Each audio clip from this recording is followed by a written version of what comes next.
Are you ready to dive into the heart of education and community impact? Tune in as we uncover the rising significance of school board races, shaping the future of our children's education.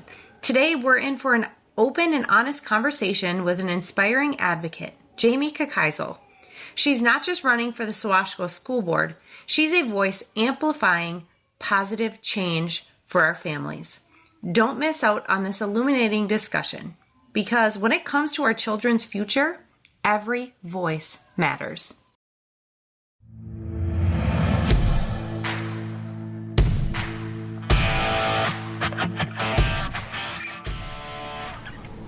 Hi, I'm Jenna Dix, and I'm always rambling. Just ask my husband. I have a great family and a pretty cool life, but I'm a recovered alcoholic. That's hard to say. But my goal is to inspire and educate to help others hopefully find life beyond an addiction. I'm all things: sex, drugs, and rock and roll. Getting healthy, momming, and politics. Get offended easily? You better stop listening. There is no point in wasting that Botox by stressing yourself out listening to a podcast. Welcome to Ramblings of an Addict with Jenna Dix.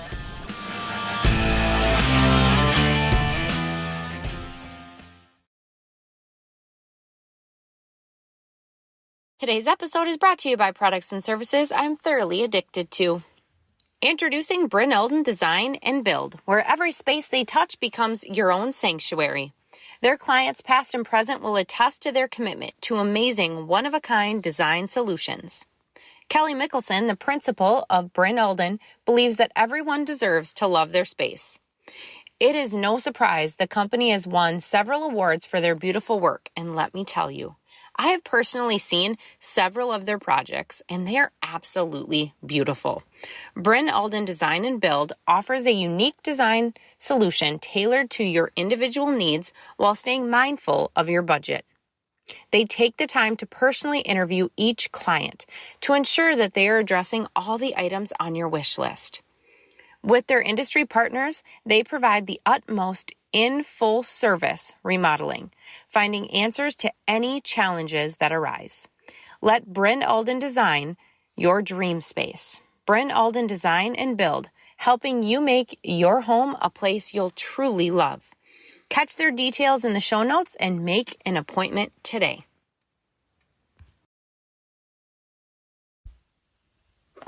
Hello and welcome to today's podcast. I'm so excited to have you here. And as always, make sure to follow the podcast. And this is an episode I guarantee you are going to want to share with your other parent friends. Because today I want to welcome Jaime Kokaisel. Jaime is a steadfast advocate for families, children, and education. Jaime lives in South Washington County in Minnesota, where she lives with her husband, Chris, and their 2 kids. Jaime is an individual that I met a couple years back, and she, over these past few years, has been passionately champion educational issues and causes. Jaime has an artistic background, culminating in a BFA in illustration design, 19 years of a photography career, fitness pursuits, and she is a very creative spirit who has been able to weave quite a tapestry of different experiences to create a well-rounded individual that, honestly, as a person myself, I feel incredibly blessed to know. Jaime is a dedicated wife and mom. Her commitment to education persists as making sure that her own children are thriving in high school, but also bringing that in to help other families. She really wants to make sure that she is utilizing this desire to help other families, combining a really vibrant community that is involved in making sure that all children are getting a very solid and sound education. It has led her to great endeavors, and now we can proudly say that Jaime is running for the SoWashCo School Board this next election, aiming to really bring her unique perspectives and dedication to further enhance the educational landscape here in District 833 for her community. Her presence on the board promises to extend her positive influence to families beyond her immediate family, beyond her immediate community, making sure that she is setting the district up for positive change in the realm of education. So, Jaime, I want to warmly welcome you to today's podcast. I'm so grateful to have you here. Yes, absolutely. Thank you so much. That was beautifully said. I'm gonna write that down. Thank you. And honestly, every word, I was writing that, and no kidding, tears in my eyes. My heart was incredibly warm. Jaime, you are an amazing individual, and SoWashCo is incredibly blessed to have somebody like you step up to the plate for all of the children and all of the families. So huge thank you. Oh, thank you. Thank you very much. I could say the same about you and everything you're doing, but thank you, Jenna. Yes, absolutely. All right. So, Jaime, we're going to jump right in because I know campaign season is crazy busy and I want to be as time efficient as we can for you.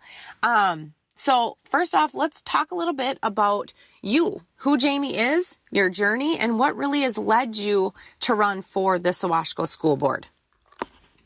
Well, great. You tackled so many of the things that lead to where I've come, how I've gotten to where I am today. And so I can start with when I started in St. Paul with my kids. I will start there. Awesome. We had our kids in St. Paul when my husband and I were married in 2011, and we had our kids in we had 2 children, and by the time they were 3 years old, we moved our family to Woodbury because we believed in the excellent school district that South Washington was known for. Yeah. And then, by 2010, But at that time in 2010, Woodbury High School was ranked 3rd in the state out of almost 500, a little over 500 high schools. Wow. Eastridge was ranked 17th. We were very happy with the education that our children received at Liberty Ridge and continue to be happy for quite a while. But I will say at that time, I was not paying as close attention to what was going on in the classroom. I was an active volunteer. I volunteered with reading programs, and in my kids' classroom, I went on field trips with them, but I didn't actually go to a lot of school board meetings. And so as the district began to change and move more into more of an equity foundation versus an excellence foundation that I was familiar with, I saw changes. For instance, the Bridges math curriculum was purchased by the district in 2018, and that was purchased for a little over $800,000, which at the time I didn't really know that. Since then, I've been researching a lot of this, but that was all in.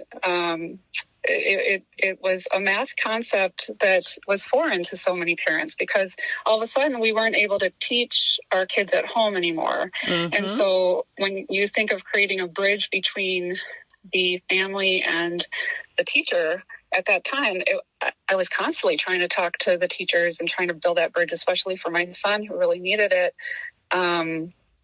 To make sure that he was, held accountable, and that bridge just seemed to be deteriorating very quickly. So much so that by the time 2021 rolled around, I was looking backwards, trying to figure out what the heck happened. Right. We had countless equity programs popping up. Achievement and Integration. It was funded by Achievement and Integration. Included social emotional learning, culturally responsive teaching, diversity, equity, and inclusion, professional development, and all these things that, again, at the time I didn't know all about them. All I knew was that my kids were being impacted. Right. My kids were not doing well, and I started looking for a change because their personalities, something was wrong. I just couldn't figure out what was wrong. So I began looking at private schools in 2021, and I didn't have all the data that I do now to understand what's happening, but I did know that my 6th and 9th grader at the time were shrinking. They were retracting as individuals from the world. They have a lot of humor. They have a lot of personality. And rather than growing and expanding out into the world, they were just, I didn't know what was going on. And so, the district didn't necessarily address me as a parent, as an integral part of their education by the time they got to middle and high school. Okay. I wasn't really allowed in, and so kind of felt like an outsider. And so I wanted to understand why the smile had disappeared from my kids' faces, and along with, the color in their wardrobe and their personalities. And so as my children were becoming, this different people, and of course you're going to get a little bit of that as they become teenagers. They do regress a little, right? Yeah, absolutely. But this was something else. And so I decided, instead of feeling hopeless, that I would research other schools. And so I started looking at over a dozen private schools, charter schools, homeschools. Okay. And once I saw how good education could be in the private school sector, even in charter schools, homeschools, it just became very clear to me that there was something missing. This fundamental goodness was missing from our public school experience, especially in the middle and high school. And so when I say fundamental goodness, I mean, I'm talking about grades, behavior, and choices, good grades, good choices. I want my kids to, I model that for them at home. And I didn't feel like that was necessarily being modeled at school. So I had no idea how I was going to pay for private schools, but I was willing to sacrifice in other areas of life to make that happen. I guess I could go on and on, but I cut expenses by $800 a month. I took a job at New Kingdom Healthcare to help pay for their tuition. And then within 2 weeks, I submitted my affidavit to run for school board for the first time. Awesome. And and so now, and I'll get into more of that later, but I'm picking that back up. I've done a lot in the last 2 years and I haven't necessarily, running for school board was not necessarily my plan.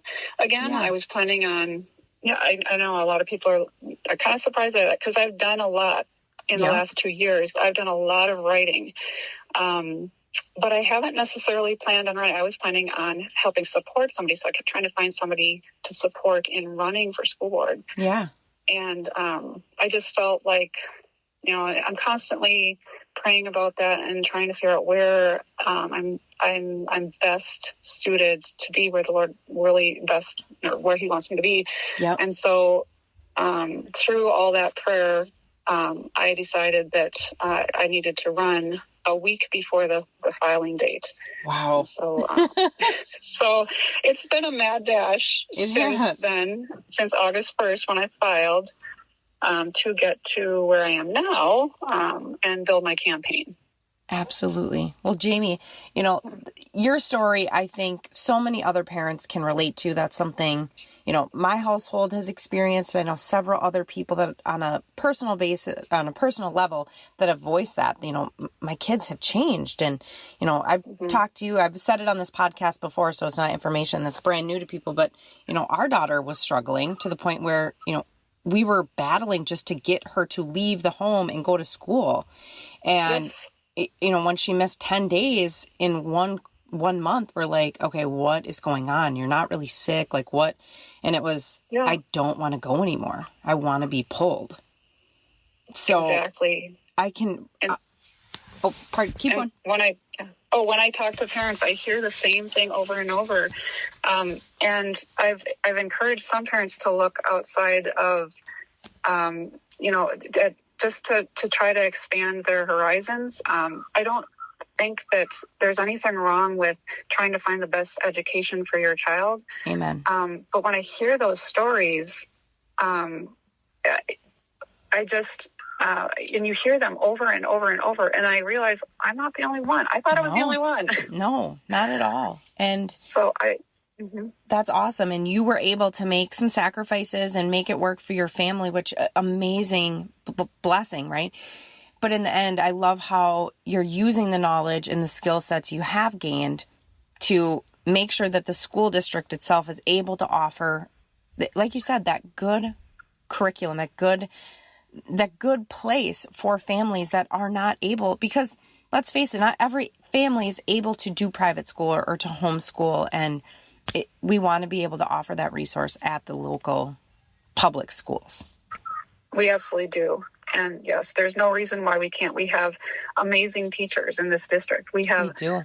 We have funding. We have the money. Like, we have the resources. We have everything we need to be able to make this school district thrive again. I mean, I think I mentioned that Woodbury High School was, ranked third in the state. It is now, the last I looked, 47th. Yep. Our school district has dropped 10%. And I mean, everybody took a hit after COVID, but everybody took a hit. So that we're down 10% overall in school districts is something that we should be paying attention to. That we are, our workforce, our world's best workforce statistics, we're not on track for any of the 5 categories. Since we've started implementing achievement and integration into the world's best workforce, which I can talk about more later. Yeah. We are declining. And so let's look at what other schools are doing. That could be charters, that could be private schools that are on the upward rather than downward, to try to figure out how to get out of this before we get into this hole. Absolutely. But I don't think we're in a hole yet. I think we can get ourselves out. We can dig out. The hole's not so deep that we don't see light. Right. Exactly. Absolutely. I can see the light. Yeah, exactly. Definitely. So you touched on this a little bit, but let's dive a little bit deeper. Thinking of District 833 specifically, what are the main challenges that you're seeing this district facing, and how are you planning on addressing them if elected to the board? Yes, very good question. And there are so many things to consider here, and you'll hear fiscal responsibility, you'll hear just accountability, transparency. There's so many things you'll hear, but I've really tried to whittle it down to what is actually underlying. What's the root? I'm a foundational kind of person, right? So I really try to, I've never wanted to put a Band-Aid on something to just fix it. I want, and I'm not even I'm in the healthcare industry, but I'm not a doctor or anything, but I still, doesn't it just make sense if you have an illness, you want to attack the illness. You don't want to just put a Band-Aid on it. So I honestly think that parents and families are the answer. I think that their involvement in their children's education is what we are missing. And I think that that's multiple different factors going on. When you go into a private school, for instance, we just had our children's orientation for back to school. Okay. And every single teacher, every single room we went in, kept talking to us about how important it was for us to be involved in our child's education. That's not something I got from, and my children were at Lake Middle School and Eastridge High School. So this is a high school I'm talking about that my children are at right now. And I never got that. So the school does not raise our children. We, the parents, raise our children. Yes. And I'm not going to speculate as to why South Washington County Schools has taken the position of being the parent and the provider and the spiritual counselor, but they have taken that role. And I can get into that later, but I think the district would benefit from tailoring more of their programs to the growth of family relationships and building bridges between school and home. Valuing the importance of parents, grandparents, siblings, as a primary teacher of a child's life. Respecting the family unit, the family that protects, that provides security, that provides growth and faith, and that only the development of a natural family unit can provide. That's foundational. Right. And so the school... I don't think the school can replace the family, nor should it be trying to. Amen. And so... nor should it be trying to. Nor should it be trying to. And, we should be asking the questions so I guess where does that put a parent-centered candidate like myself. Yeah. I want to support parents, and I want to involve parents. Right. And that's the position I'm taking on as a school board candidate. Awesome. But I also believe the parent is the first teacher in their child's life, and this and that by that means that that where there is freedom, in having that freedom, there's also a great responsibility. So the school board needs to hear from parents, and the teachers need to hear from parents. I think a lot of parents are scared to say anything if they disagree with something. Yep. If the district is not openly representing the parents, and what the classroom is not openly representing to parents what the classroom looks like, then parents need to be asking the questions like that aren't being offered, like how many hours of screen time is my child getting while they're in school?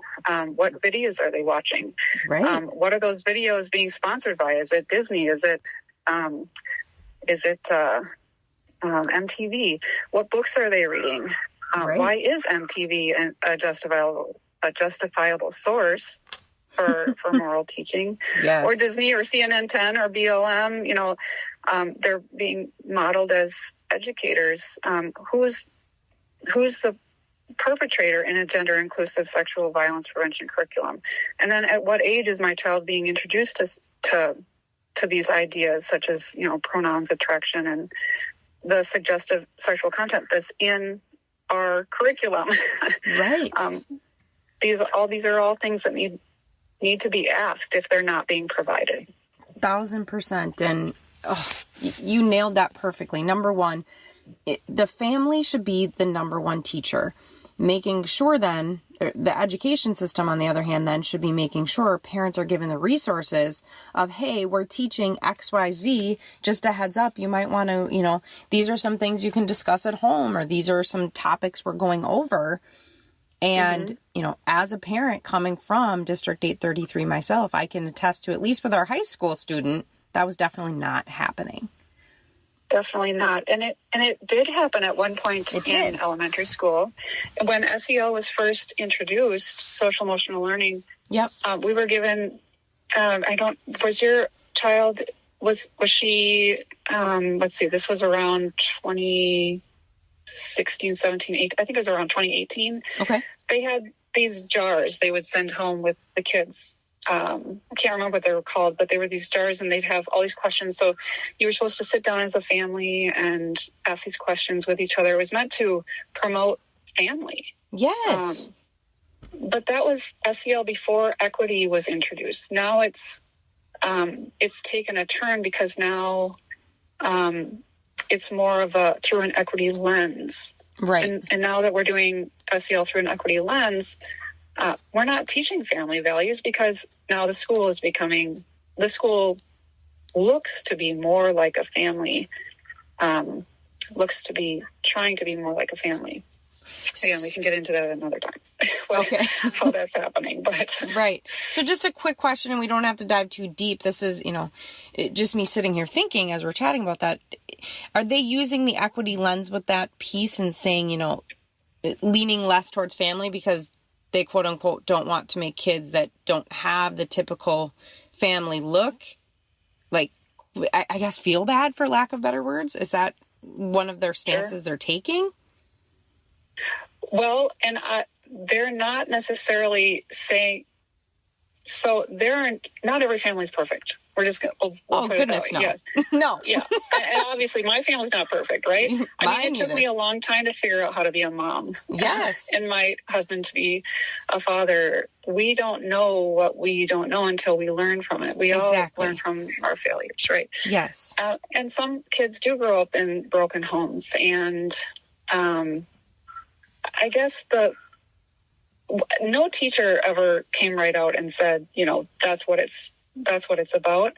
Right. Because is that what you're saying? Is right.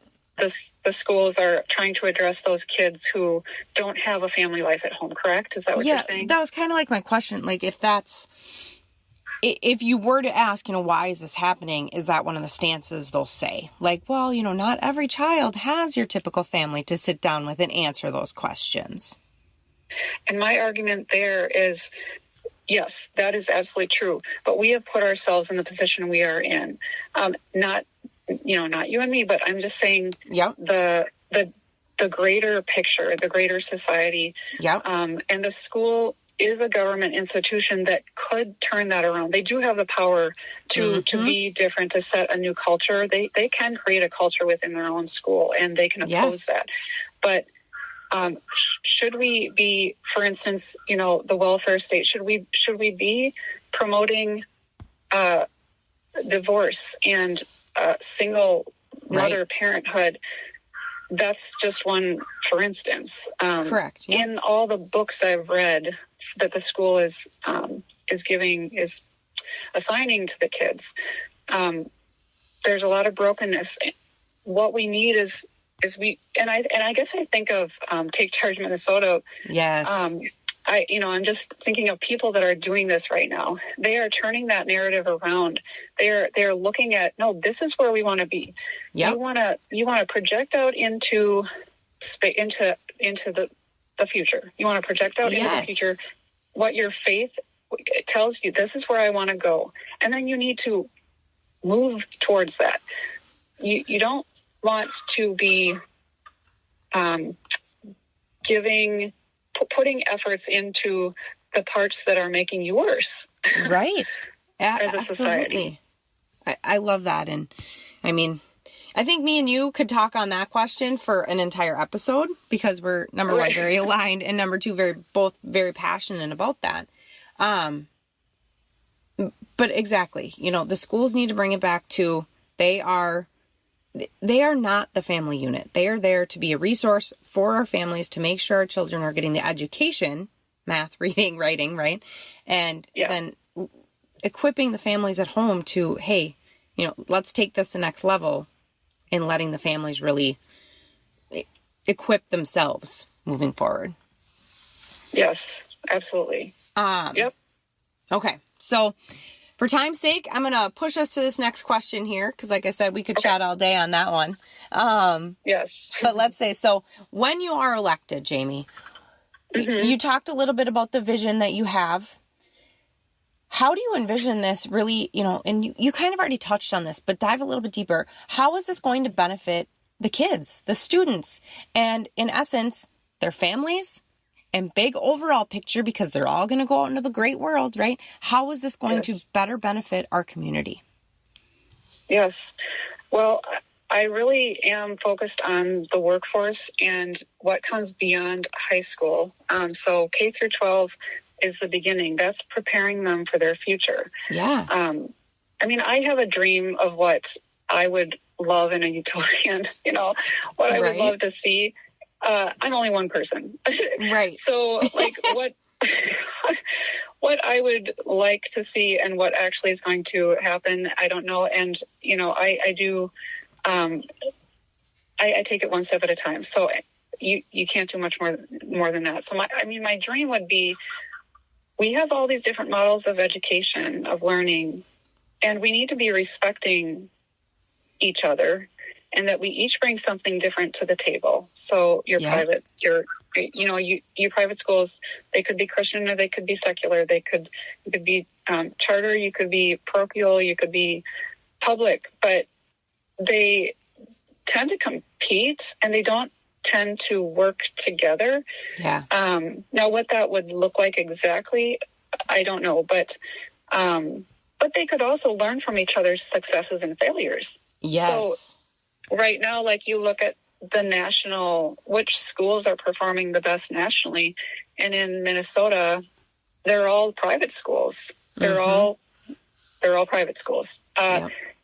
You don't even get to a public school. I'm going to get the number wrong, so I'm not going to say what it is, but I know I was looking at the top 1,000, and you don't even get to a public school until you're like around 800 on the list. Wow. And I think that's like Matamidi, and it might, like, I know for sure Matamidi, so I'm not going to say any of the others.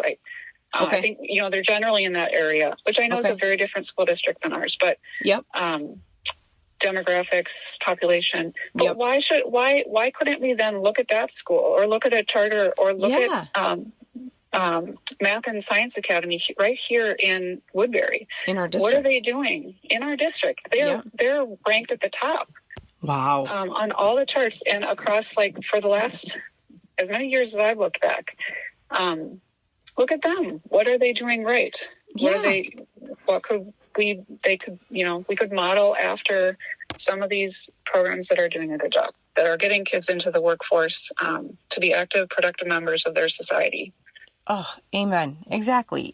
And I love that you, number one, looked at the list and saw, hey, who is ranking at the top?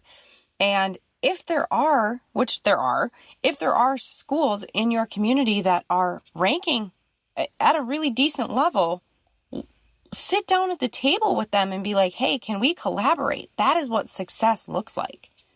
Right. And if we're doing it for the kids, because, if we're saying that this is for the kids, then that's what we would be doing. Yes. But we're not doing that. And so who is it for? Right.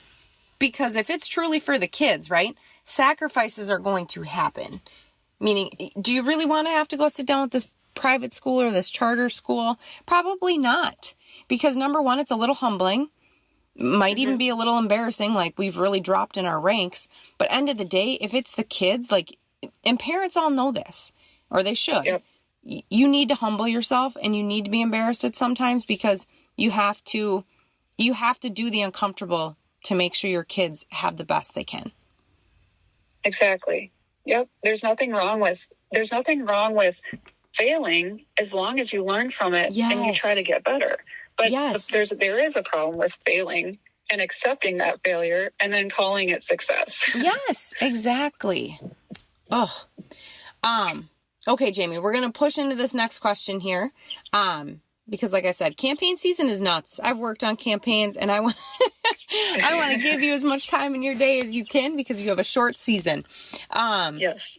I know in your life personally that you wear a lot of different hats. You've already mentioned a couple, wife, mom, you work at the clinic, you're running for school board, you blog, you do a lot of different things. How do you plan to manage your commitments while effectively serving on the board? Yes. And that is, it's a tough thing to do. Yeah. It's something that I have had to learn how to do. I used to be really bad about managing multiple different things at the same time. Okay. Somehow I've gotten better at that. But the reason I think is because I have to set my priorities, right? So my first and my second priorities always remain the same. My faith in God and my family. Those are my two priorities. Everything else has a season of life. So you have a season. I consider my art as that illustration. That was a season of my life that kind of led me on to other things. My photography, that was a season of my life. My career, even the ages of our children, they're seasons that we go through and they change and they develop. So I'm writing a lot right now and it takes a lot of time. But I have to make this, this decision on whether I want to write or whether I want to be able to vote. And so, if I were to get on the board and I were elected, I probably wouldn't have as much time to be writing and researching from what, and that is a decision that I had to make. I love writing. And so it's a tough decision, but it in the end, that is worth it, because maybe someday I'll be able to pick that writing back up. Maybe I will be able to write. I don't know, but I hope to be elected to the school board, and I hope to continue writing. But I guess another way that I look at it is I look at it like a plant.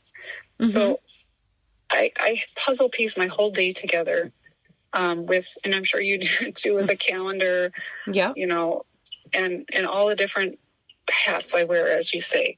And if I look at each task as planting a seed, and then watering it and kind of taking care of it, and then I can kind of watch it grow. It's like what you do with your kids. You don't micromanage your kids. You kind of have to learn how to do that, right? So if you teach them from the start, and it's really hard in the beginning, but as you teach them and they get older, hopefully they learn that, you know, they learn and they become more independent. It's the same thing with any task you have. So like for running for school board right now, I may plant that seed like in the morning at 5 o'clock when I get up in the morning. And I may post something on social media about what I'm thinking about or what I'm doing or an event I went to. And then I'll just let that grow and it goes where it needs to go. And just trust that process. Absolutely. So, I love that. And number one, I mean, I wish more people in general would do that instead of trying to, I'm going to micromanage this task until it essentially is dead, right? There's no more energy in it. Right. But it sounds like too, and you've already touched on your faith a little bit. So letting God have his fingers in there a little bit. I'm going to plant this and I'm going to walk away, do some other things, and God's path will kind of work its way out. And I'll circle back. I mean, he doesn't say I can't circle back, but I don't have to be there watching it. Because how boring is that? Do you want to sit and plant a seed and then watch it for the 6 months? No, you want to let it do its thing. Yeah, it's actually quite miraculous if you think of how a plant grows. Right. You know, it just miraculously grows. Like that's not a human doing that to it. It's just doing growing. Its thing. And so I have that visual. That visual is constantly in my mind. I love that. I mean, it could be putting a load of laundry, you know, in the washing machine too, you know. You let the washing machine do its job. Exactly. And you walk away. You don't you don't sit there and watch it, micromanage it, watch it the whole time it's spinning. And so then I'm able to get more done because when I do it that way, it starts to kind of take on a life of its own. Absolutely. Right? Yeah, I love that. You get it going. Absolutely. Mm-hmm. And I like the piece too of, you know, I'm the same way. I live my life in seasons. And the fact that you're willing to say, hey, you know what?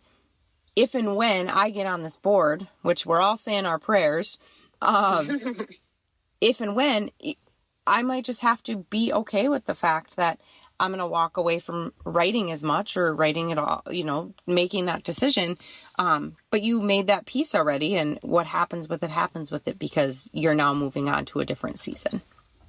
Exactly. It doesn't mean I'm giving it up entirely. Correct. And I'll still write because I can't stop writing. I cannot stop writing. I write probably 20 times more than what I actually even put out, what I publish. Wow. But I mean, I gave up for a season photography, for instance, in order to run the first time. Okay. For this time, I had to cut back on work in order to have time. You know, I have to pay for my kids' tuition, so it's tough.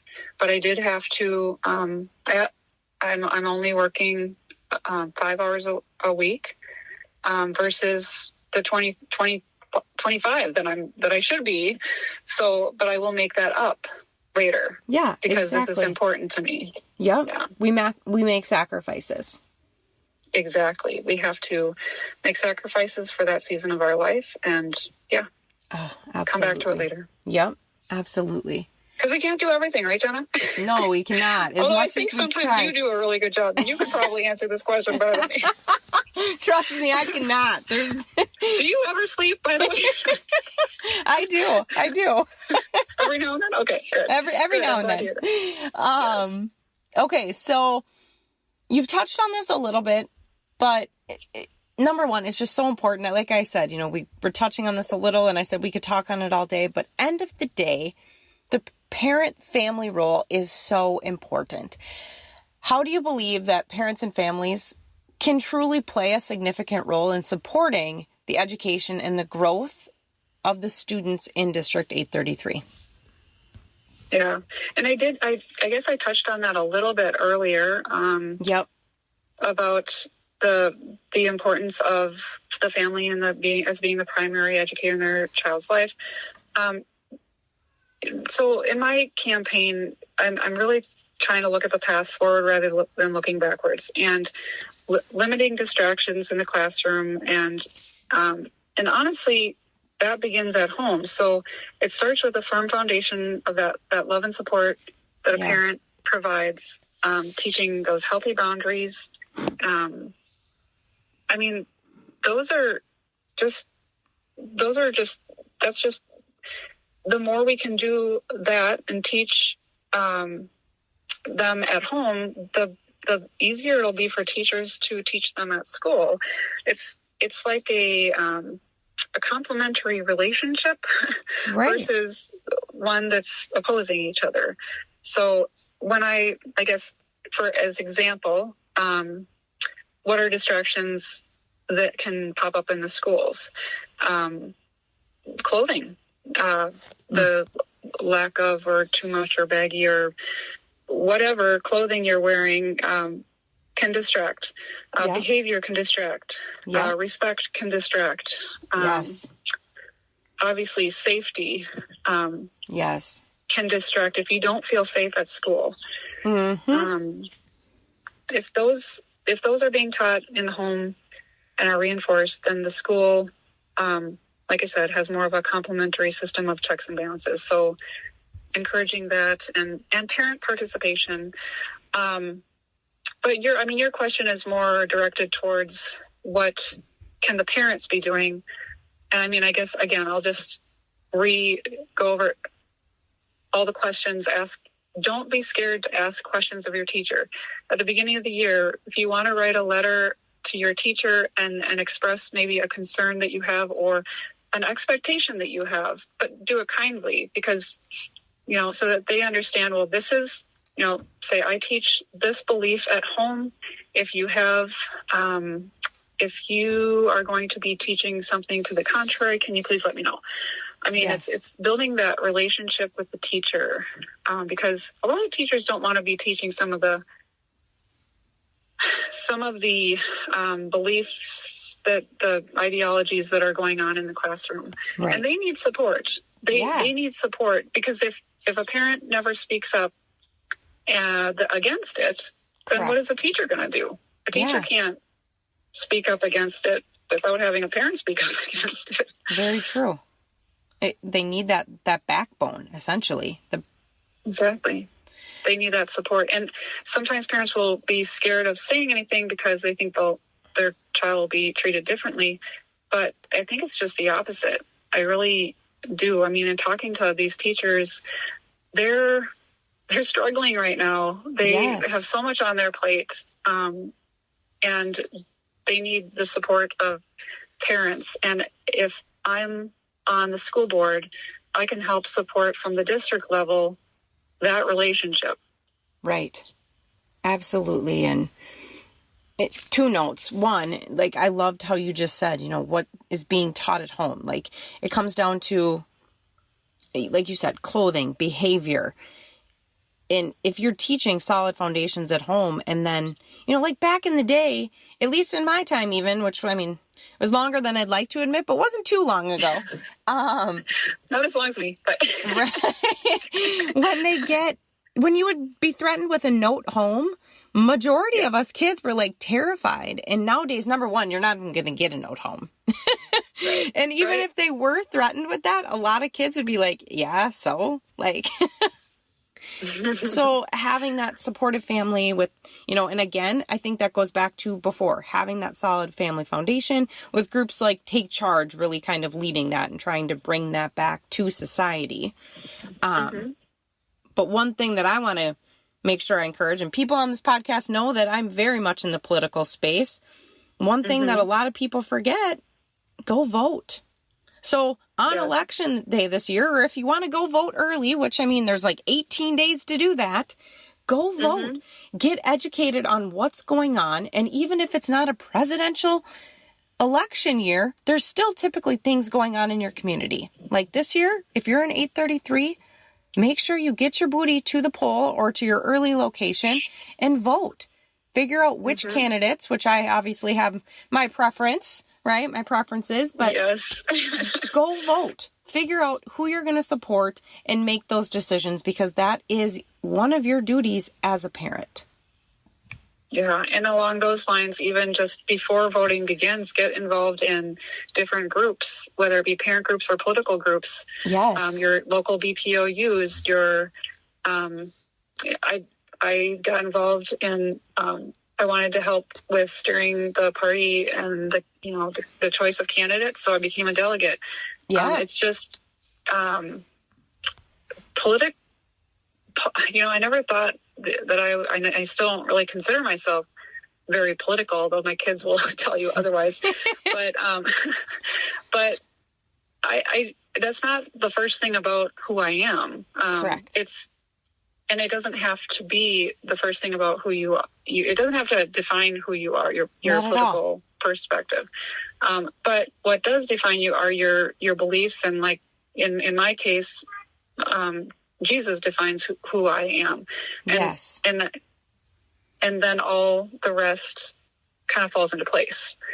And so thank you for bringing that up. Yes, absolutely. I'm thinking schools. Yeah. Well, the way that you get these local elections, or the way that you get these local candidates into, say your city council or your county or your school board, to go to some of their meet and greets, to meet them, to call them or email them, ask me questions, and then decide who you're going to vote for and go vote.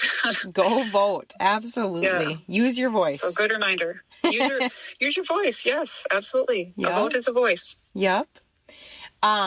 Okay, Jamie, so you already mentioned that you did run previously 2 years ago and came incredibly close to securing a position. Reflecting on that experience, how have you grown and developed in these past 2 years? And in what ways are you feeling more equipped to take on this challenge and the responsibilities that are going to come with the role on the school board? Yeah, oh boy, this is another long one that I'm going to have to try to keep short. I feel so blessed by everything that's happened to me in the last 2 years since the election. I think that it's just the way that it was meant to be. I didn't know the first time anything about running for any office. I had to learn all that as I went. And this time around, it's just, I'm able to just flow kind of smoothly right into it without having really planned it much. Yeah. But the reasons why are because I've kept in the loop. I've kept up conversation with all the people who supported me, and I've built on that. Yes. So I go to city council meetings, and they know me and I know them. I mean, maybe not on a personal, level always, right. But I get to know them. They know my name. Like, I go to the school board meetings. They know who I am. I ask questions. I pull data requests. I'm in there. I'm looking at the curriculum. I got involved with, first of all, to back up, when I lost, I turned my campaign page into a blog, like you said. Yeah. So because I just couldn't stop writing, I was writing, and I was interviewing people. I was pulling those data requests, trying to get information. I was going on tours. I've taken tours of 8 of the public schools, which you can do, by the way. A lot of people know that you can do. But in, I think, like January, February is when they start opening that up, and you can tour your local schools. Just meeting people and asking questions. I was interviewed by Liz Collin. So about a year ago, I spoke on a panel that was moderated by Liz Collin from Alpha News. Yeah. So that was a really hard thing to do because, again, I'm not used to being a public figure, but I'm figuring out how to do it. Yeah. And I'm just accepting these challenges as they come, and that's just been a blessing. I speak at school board meetings and just have kind of gotten myself used to speaking, whereas I used to think I was an awful speaker. I used to never want to do it, shied away from that, have really tried to embrace that, no, in order to get my message out, I need to be able to speak. Absolutely. And so I think I could go on and on, but that, I just want to mention one more. So I interviewed a lot of families and people in Newport when the bond referendum was up last August. And so I did a lot of work with writing articles, interviewing people. Yeah. And then when the school board passed that, I think it was 6-1, they went into their bond referendum, and so I supported the Demand a Better Plan efforts to vote no to the $462 million plan, and that was a huge success. It was, thank the Lord. Exactly. And since then, they've done a lot of work to get it down to more of necessities versus all the wants. So yes, $462 million of wants. Right. Yep. And so now it's, I want to say, I think it's just under 200 if they were to pass both, because they're going to split it into two referendum questions. So a number 1 and a number 2. Got it. So I love that.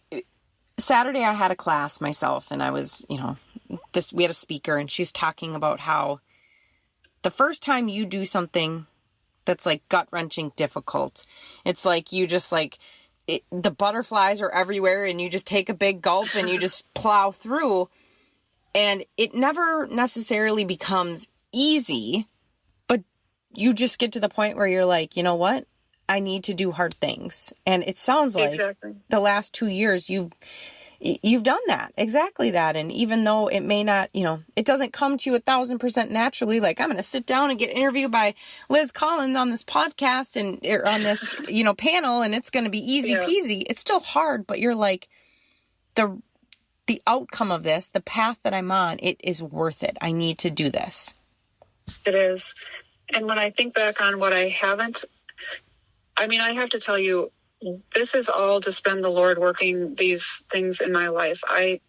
And so I feel like when I don't take a challenge up, I've sort of let that opportunity go.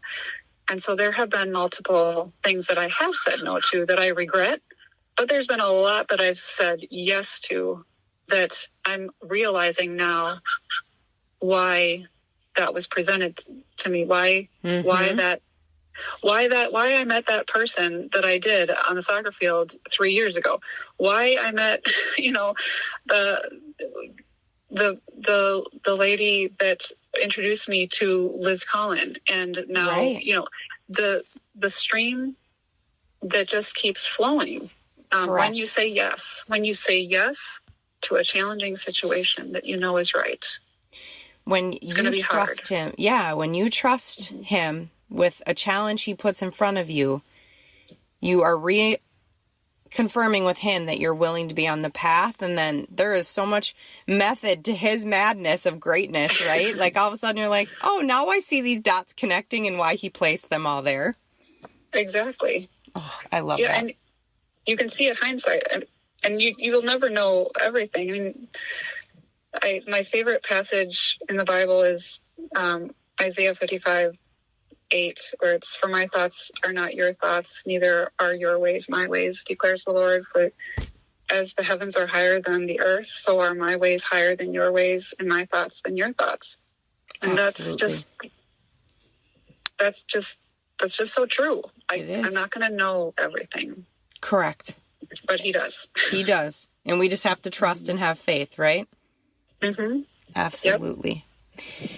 Well, today we're going to stick with the theme of the show a little bit. I always put my guests on this hot spot for a moment. So going with the theme of ramblings of an addict, have you ever found yourself, Jamie, addicted to something And feel free, if you did, what did you learn from that experience, or how did you overcome it?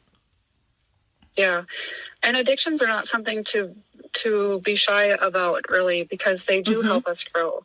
I mean, Correct. They can be seen as failures, but failures can be seen as something that strengthens you if you can surpass it. Absolutely. I guess I'll start with where I'm at now. I'm addicted to Jesus, like, quite honestly. Yeah. I get up at 5 o'clock in the morning and I read my Bible. I didn't start doing that until 3 years ago. Before that, I was addicted to running. and so, like, I would run, marathons. I would get up at 5 o'clock in the morning to go run. Right. Yeah. But each step along the way, has been a better step. So, that also replaced, during COVID, I probably drank too much. And just, that's not something that you necessarily need when you start to find things that can actually fulfill you. Right. Beyond that addiction. That addiction's just holding you back from being fully fulfilled. Yeah. So, yeah, I mean, our weaknesses make us stronger.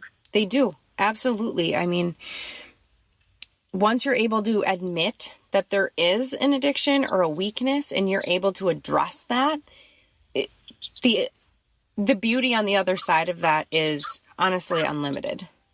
And I love the fact that you said I'm addicted to Jesus, because, I think that's a great addiction that the majority of our society could utilize and lean into a little bit more. Because I don't think there's overly relying on him right now in today's times at all. Right now it's hard, and we need to have that faith and that space where we have hope and where we know that there is resources to know what our foundation should be relying on. I give you kudos for doing marathons. I'm a health coach by trade, and I would still, you'd have to pay me to do a marathon.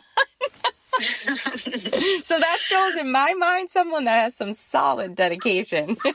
Oh yeah. Well, and I have done one marathon. I did plan on doing another when I turned 40, but that did not happen. But so mostly like half marathons. But yeah, I mean, to do a full marathon is a huge undertaking. You're talking 20 hours on a Saturday, not 20 hours, 20 miles, 20 hours. Yeah, that's a lot. I ran it really slow. No, I did. I did meet my goals, but that's awesome. Yeah, 20 miles on a Saturday, and that's between 15 to 20 miles every Saturday leading up to the marathon, and that's dedication. And yeah, you're 40, 50 miles in a week. Jeez. It's a time commitment. For sure. Absolutely. Anyone who has that gumption, I give you huge props. Thank you.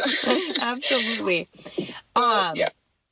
Okay, so for the individuals out there, whether they're in 833 or not, but for people who have listened and are feeling, after hearing your message, they're feeling inspired. They're feeling, dedicated, that they have that gumption like you do, to the passion for improving our local schools. How can they best support your campaign and contribute to your mission of making a positive impact on SoWashCo schools and our community? Yeah. Well, if you would like to support my campaign, I would love to come to an event that you are having. Say you have a group that you get together with, a mom's group. I'll come to a dad's group too. Absolutely. Any, like a neighborhood group, a political group, any party. You can also host a meet and greet. You can pass out my literature to your friends. You can volunteer to drop literature at doors. Spread the word. You can request a lawn sign. you can donate financially to my campaign. The donation information is on my website, which is www.jamieforschools.com. And my name is spelled a little differently. It's Jaime for schools. Absolutely. And I will put that in the show notes as well to make it easy for any listener. Click on the show notes. Jamie's website will be right there, and it'll be a clickable link so you can head right over there and read more about her. Reach out to her if you have any questions or comments or would like to set up a meet and greet event or, absolutely. And this is something, donate. I mean, that's definitely something. School board candidates are nonpartisan, so it's not like political parties are really pouring money into these campaigns. Absolutely. So we want to make sure that we support these grassroots efforts 1,000%. Yeah. We have, we are the 6th largest school district in the state of Minnesota, which, because we're an at-large district, we're over 100, we are over 100,000 people. I think we're close to 115 or 116,000 now. Wow. And so that means that contribution limits go up to 1,000 per individual aggregate over the year. Okay. So people can donate up to $1,000. But most people, choose to donate, 100 at a time. And so it takes a lot of hundreds to get to, to the amount that I need to spread the word to over 100,000 people in the district. So, that's appreciated. But if I can get back to other ways that you can support education in our community, there are so many different groups. Like if you have a child in the South Washington County School District, you can sign up to be on advocacy groups. Yes. You can... committees. There's a curriculum committee that I would love to be on, but I can't because I don't have kids in the school district anymore. Okay. There's only 2 committees that I can be on without my children being in the school district or going to the schools. But if you have children in the school district, you can be on. There's finance. I think there's like over 10. There's probably about 10 different committees that you can be on. And those are very important to get parents on those committees. Right. And we need parents. I mean, I'm going to be blunt here. We need parents with the everyday common voice. We don't need the parents that just, this is their jam. They're in 1,000% alignment with their buddies that work there, things of that sort. Like I said, I'm going to be blunt. But we need the everyday parents who, yes, you have a lot on your plate. We understand you're raising children. You're probably working, but even a small step like being on a committee like that can be a great way to support the overall mission of better schools for our kids. Yes. Absolutely. Absolutely. And a lot of people don't know about them or don't think they have the time for them, but they're really, they don't meet that often. There's strategic planning and you don't have to be in finances. You don't have to join the finance committee, but if you're in finances, then great. Yeah. Join the finance committee because not a lot of us are. I mean, I like to pay attention to it, but I'm not an accountant. So I'm right there with you, Jamie. I'll watch my accounts, but beyond that, I'm pretty much lost. Yeah. Well, okay, Jamie. So finally, as we wrap up here, any last final notes that you want to share with our listeners? Kind of that bow on the top of the package. So leaving our people with, that final note, that final message, honestly, just a little bit of hope. Because I know a lot of parents right now are feeling, for lack of better terms, sometimes hopeless. Yes. And I know that feeling. And that's an awful place to be. We have so much potential in this district, and we can't let it go. There's excellence here. There used to be more of that in the schools, and we just need to get back to that. We need to bring that back. And so it's, like I said before, we have the funding, we have the teachers, we have the families, and we can, pave this path forward, and we can make it even better than it was. I mean, there are there have been a lot of good things done in the district, and unfortunately there's so many teachers that are leaving too. So sorry, to bring it back to a positive note, The more that families get involved with their kids' education, the less stressful it is for the teachers. And we can solve this problem of teacher shortages and nutrition services shortages and school bus driver shortages. And it's about treating our employees right and treating them like not putting the whole entire world on their shoulders. Right. And so we as parents, we have a lot that we can offer. We just need to do that. We need to support our schools and support our teachers. Agreed. And it starts with, it also is supporting candidates that support that, right? That are going to be on. The school board is made up of 7 people and 1 superintendent. And we want a school board to be representative of the whole. Yes. I've been really watching closely, and some of the school board candidates ask a lot more questions than others. Get back to you right away. We want school board candidates. We want school board members who are asking questions both off camera and on camera, and who are listening to the parents, the citizens, and who are actually engaged, who are going into the schools and seeing how their policy is being like if something needs to change, because they need to be able to see their policy firsthand. Yeah. They can't just listen to it. And so let's get school board candidates on the board that can balance it off a little bit more. Absolutely. We need to have that well-rounded board that truly is representing the community, not just one perspective. Yeah. But then know that school board candidate can't do it all. We need your support too. Yep, absolutely. You're one human end of the day, right? Yeah, exactly. Yep. Well, Jaime, as we conclude this conversation that has been incredibly, honestly, for lack of better words, again, right, just hope-filled, enlightening to me as a person who kind of is in the know. So for people that have listened today that aren't really 100% tracking the nerdy side of politics and school board pieces, right? Yeah. As we're wrapping, I want to wrap though today with just a moment of reflection and prayer, because I know that running for something is a hefty undertaking. Hearing now that you are addicted to Jesus, which I absolutely love, wrapping with this piece, and for all of our listeners as well, it's so important to be in the power of prayer. So I want to, just, dear Heavenly Father, we gather in gratitude for the insights that Jaime shared with us today.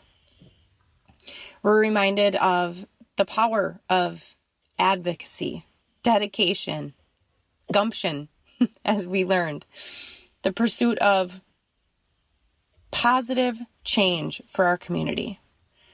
We pray for strength and wisdom to guide Jaime, coming directly from you in her journey as she battles for the community by going for school board. The unwavering passion that she has, not only to help her and continue to motivate and fuel her, but to uplift families in our district and across our state, ultimately being able to help many, many, many children. We extend that heartfelt prayer to her family, her husband and her children. May they find joy, support, unity as they work with Jaime on this path. May your love, Lord, protect them all and provide them with strength in this endeavor. As we navigate each of our individual journeys in life, we ask for your guidance and your blessing. For every listener tuning in today, we pray for your armor.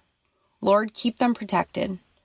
May we be inspired to create positive change in our own spaces in this world, just as Jaime is doing in education. In your name, we find the strength to face hard things and the grace to embrace the growth that comes with them. Amen. Amen. All right. I want to thank you, Jenna. Yeah, absolutely, Jamie. I want to thank all of our listeners, of course, for tuning in. Remember, share this episode. Let's get the word out about Jamie, making sure that 833 is 1000% in the know of what candidates we have and what they stand for. So remember that even small acts can start huge transformations. Jamie, I want to thank you again, and to each and every one of you, continue to make sure that you're staying wrapped in that armor of God. Wonderful. I love it.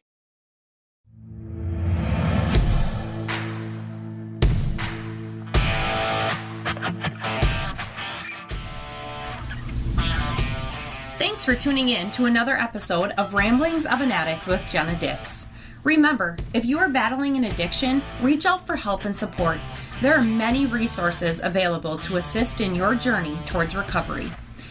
Surround yourself with a supportive community and never give up on the path towards a healthier and happier life. I appreciate you taking the time to listen and joining me on this journey. As you heard, I'm always rambling. But seriously, thank you for your support, and make sure to subscribe and follow my channel. I can't wait to share more with you on the next episode. Until then, keep on rambling.